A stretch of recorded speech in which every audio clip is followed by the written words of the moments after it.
What's up mga bishi? Namiss niyo ba kami? Kasi kami mga bishi, namiss namin kayo ng sobra. Matagal-tagal na nga nang huli tayo nagkita-kita. Kaya naman, kahit maulan ay hindi ito nakapigil sa amin. Namiss din kasi namin puntahan yung mga spot namin. Tapos namiss din namin maligo. Dito nga mga bishi, habang naglalakad kami, may nakasalubong kaming karag. Ito nga mga bishi, kinukuha namin tuwing gabi, tapos binebenta namin ng piso isa. Masarap to mga bishi, lalo na kapag igagata mo ng paiga, tapos malapot yung gata.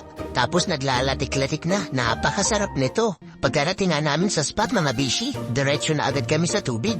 Hindi naman kasi halatang namiss namin talaga ng sobrang dagat.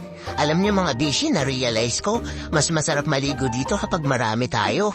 Mas masarap maligo dito kapag kasama namin kayong mga bishi. Kasama namin ang Bishi Pam.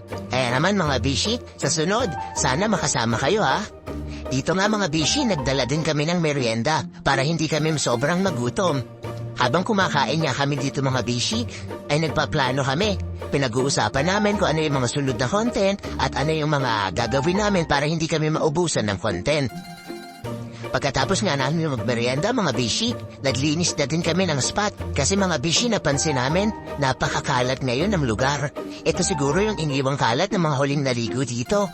Kaya naman mga bishi, yung mga pogi ko at magagandang bishi dyan sa sunod po na maliligo kayo dito at gagamitin nyo yung lugar na to, yung mga basura po nating dala, pakidala na din po pauwi pakilinisan din po para po mapangalagaan natin yung lugar na ginagamit natin.